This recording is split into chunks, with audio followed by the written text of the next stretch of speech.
ለአምስት ዓመታት አብሬያት ቆይቼ ተፋቅረን ተዋደን ነገ ከነገ ወዲያ እንጋባለን ህይወታችንን አብረን እንመሰርታለን ብላ ስትጠብቅና ስትመኝ የተውኳት ሴት ምን አይነት ሴት መሰለች? በጣም ወዳጅ አፍቃሪ ከብዙዎች ጋር ቀራቢ እንዲሁም ደግሞ ቀበጥ ናት። ከኔ ጋር ሆና አይኗ አያርፍም። እዚህ ጋር ከኔ ጋር እየበላች እየጠጣች አይኗ ከጀርባዬ ጋር ካለው ሰው ጋር ነው፣ ከጎኔ ጋር ካለው ሰው ጋር ነው፣ ከፊትም ከኋላም ትላለች፣ ትቅበጠበጣለች። ያ ነገሯ ለኔ ፈጽሞ ምቾት አይሰጠኝም። ያንን በመጀመሪያ የልጅነት ህሊናዬ በመጀመሪያ ፍቅረኝነት ዘመኔ ቺት አድርጋብኝ የተለየኋትን የተውኳትን ሴት ታስታውሰኛለች። መቅበጥበጧ መቁነጥነጧ ሰላም ይነሳኛል፣ እረፍት ይነሳኛል። ከሷ ጋር ስሆን ከፊሉን ተናድጄ ከፊሉን ትርርድብን ብዬ በቅናት ማዕበል ውስጥ ዋኝቼ ነው ወደ ቤት የምገባው። ይህን ነገሯን ብዙ ጊዜ ነግሬያታለሁ። ከኔ ጋር ከሆንሽ ከኔ ጋር ብቻ ሁኚ። ምንድነው የሚያቅበጠብጥሽ? ምንድነው አይንሽ ወደዛ ወደዚህ እየተወረወረ ያንንም ያንንም እያየ እኔን ለማስቀናትና እኔን ለማናደድ የምትሞክሪው ለምንድን ነው እላታለሁ። እሷ ደግሞ ይሄን ባህሪዋን ፈጽሞ እንደማታውቀው ትነግረኛለች። እኔ እንደዚህ አደርጋለሁ እንዴ? በቃ ባህሪ የሆኑ ይሆናል፣ ማንንም እኮ እያየሁ አይደለም፣ ያው ካንተው ጋር ነኝ ትለኛለች። ነገር ግን ከኔ ጋር ሆኗ አፏ ቢያወራም እጆቿ እጄ ላይ የተጫኑ ቢሆንም አይኗ ግን ከአይኔ አርፎ አያውቅም። ሁሌም አይኗ ዙሪያ ላይ ወዳለው ነገር ይቃብዛል። ያንን ሳይ ደግሞ በእርግጥም እስከ መቼ ድረስ ነው የእሷን አይን እየተከተልኩ የእሷን ወደዚህ ወደዛ መቅበዝበዝና ያለ መርካት ነገሯን ተቀብዬ የምኖረው እያልኩኝ ቁስል እላለሁ። ከዛ ውጪ እቺው ፍቅረኛዬ ለእሷ ህይወት ማለት አሸሸ ገዳሜ ነው። አሸሸ ገዳሜ መብላት፣ መጠጣት፣ መዝናናት፣ መልበስ፣ ማጌጥ ህይወት ለሷ ያ ናት። ስለ ወደፊት ምን ታስቢያለሽ? ስለ ትዳር ምን ታስቢያለሽ? ስለ ልጆች ምን ታስቢያለሽ ብዬ 5 ዓመታቱን ሙሉ ሁሌ ጠይቃትም ስለምንም ነገር መጨነቅ አልፈልግም። ህይወቴን ቀለል አድርጌ መኖር ነው የምፈልገው። ህይወት እንደሆነ ሞልታት ሞላም አንድ ቀን ሞት አለ። ያ ሞት እስኪመጣ ድረስ በምንም ነገር ሳልጨነቅ ፍትት ብዬ ፈታ ብዬ መኖር ነው የምፈልገው የምትል አይነት ሴት ናት። ሌላው ማብሰል አትወድም።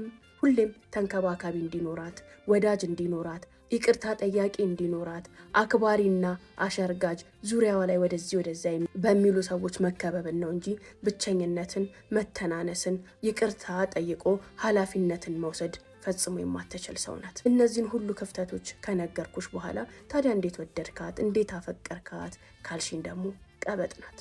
አብረሻት ሆነሽ ጥርስሽ አይከደንም፣ ትስቂያለሽ፣ ደስ ይልሻል ከሷ ጋር በመሆንሽ።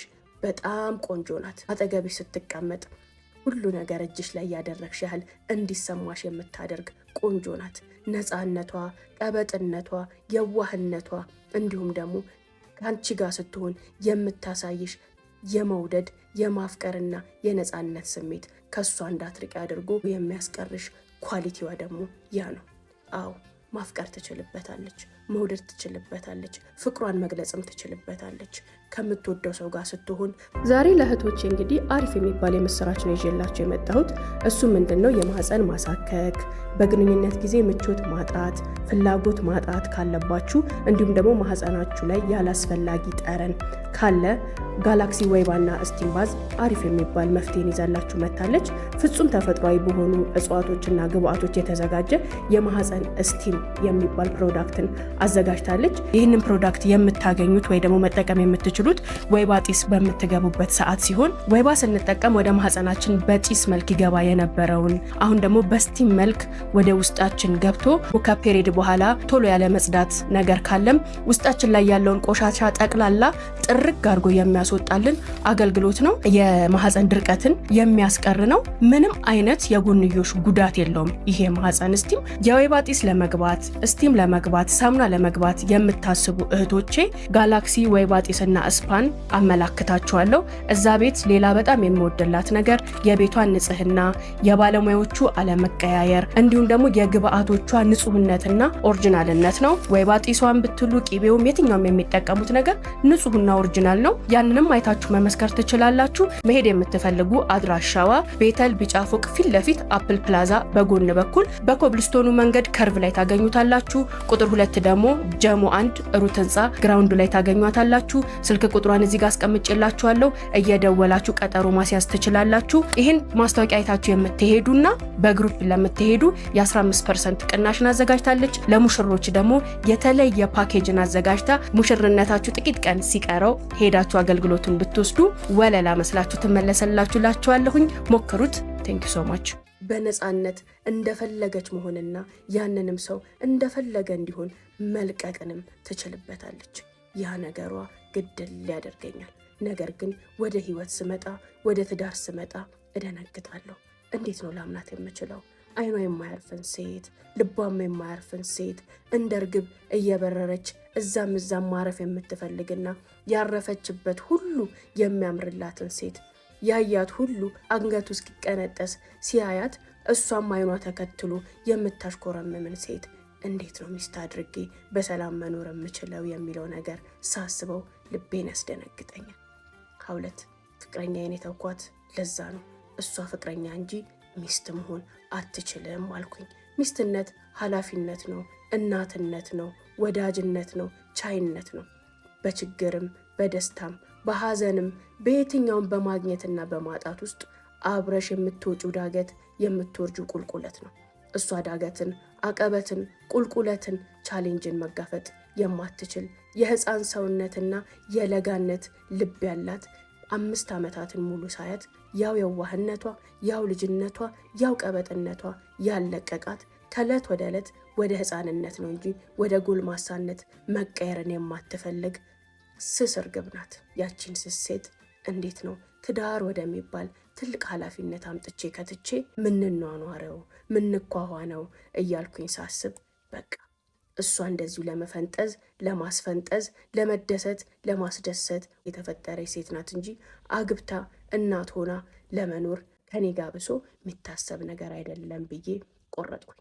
እነዛን ሁሉ ዓመታት እሷን መተው ከሷ መራቅ አስፈርቶኝ አስጨንቆኝ እስር ስሯ እያልኩኝ በደስቷ እየተደሰትኩኝ በነፃነቷ ነፃነቴን አግኝቼ በፍቅሯ ሞቄ ካሳለፍኩኝ በኋላ ትክክለኛው ቀን መጣ። ማግባት ነበረብኝ። እስከ መቼውም እንደዚህ ሆኜ መኖር እንደማልችል አውቀዋለሁ። ምክንያቱም ትልቅ ሰው ነኝ። በእድሜም ባይሆን በኃላፊነት ደረጃ ትላልቅ ኃላፊነቶች ያሉብኝ፣ ቤተሰቦቼ እድሜ ልካቸውን ለፍተው ጥረው ግረው ለእኔ ያስቀመጡትን ነገር ኃላፊነቱን ወስጄ ተሸክሜ ወደ ትውልድ ማስተላለፍ እንድችል የተደረግኩኝ ሰው ሆንኩኝና መወሰን ነበረብኝ። ትዳር እንድሰበሰብ፣ እንድረጋጋ፣ ተረጋግቼም እንዳስብ ትውልድን አስቀጥዬ ቤተሰቤ ለእኔ ያወረሰውን ሀብትም ስነ ምግባርም ለልጅ የማውረስ ኃላፊነት እኔ ላይ የተጫነብኝ ሰው ነኝና በአንድ ወቅት አንዲትን ልጅ አገኘሁኝ። የእናቴ የሩቅ ጓደኛዋ ልጅ ናት። ጭምት ስነ ምግባር ተኮትኩታ ያደገች የባለሙያ ልጅ፣ የትልቅ ቤተሰብ ልጅ። ያም ማለት ቤተሰቦቿ ጥብቅ ሆነው ጥብቅ አድርገው ያሳደጓት ሴት ናት። እናቷ በሰፈሩ የታወቁ ጠንቃቃ ባለሙያ ምርጥና እናት የሆኑ ሴት ናቸው። እናቷ ብዙ ልጆችን ወልደዋል። ከ8 ልጆቻቸው የመጨረሻ 8ኛዋ እሷ ናት። እሷም በእናቷ እጅ በጥንቃቄ በፍቅር በስነ ምግባርና በስርዓት ያደገች መልኳም ምግባሯም የሚያምር ደግ ልስልስ ሴት ናት። በአንድ ሰርግ ላይ እናት ያስተዋወቀችኝ። ከእሷ ጋር መነጋገር መደዋወልና ማውራት ጀመርን። ከቀበጧ ፍቅረኛ አንጻር ስትታይ ሰማይና ምድር። 2 ሴቶች በዚህ ደረጃ ሲራራቁ በእሷና በእሷ አየሁኝ። የእሷ አይን አፋርነት፣ ጭምትነት፣ ዝምታ ወዳድነት፣ የምትናገራቸውን ንግግሮች በቁጥብነትና በጥንቃቄ ካንደበቷ ማውጣቷ ሁሉ የሚገርም ነው። እውነትም እናት መሆን ትችላለች፣ ሚስት መሆን ትችላለች፣ አክባሪ አፍቃሪና ተንከባካቢ መሆን ትችላለች የምትባል ሴት ናት። ያችኛዋ ከመጣላት ታወራለች፣ ከመጣላት ሰው አለ ሰው የሌለም አትልም። ከትብላ አፏን ከፍታ ትስቃለች፣ ትጮሃለች፣ ትወራጫለች፣ ትውረገረጋለች። ይቺስ ዝም ነው። አይን አፋርነትን የያዘች ደርባባ ወጣት አየኋት። ለ6 ወር በምንም ነገር ላይ ችኩል አይደለችም። ለግንኙነትም ቢሆን ቁጥብ ሆናብኛለች። ለእናቴ እሷን ለማግባት መወሰኔን ስነግራት እንዲሁም እንደተቀራረብን ስታቅ በጣም ደስ አላት። ሽማግሌ ተላከ። የሚሆነውም ሆኖ ትዳር ብሎ ተጀመረ። 2 ጭራሽ ያልጠበቅኩትና ያልገመትኩት ሌላ ተገላቢጦሽ ህይወት ደግሞ ከሷ ጋር በምኖረው ህይወት ላይ ገጠመኝ። ስታስቢውና ነገርን ስትኖሪው ለካ አንድ አይደለም። ይቺ የተውኳት ፍቅረኛዬም ልትተወኝ አልፈለገችም። በስልክም በአካልም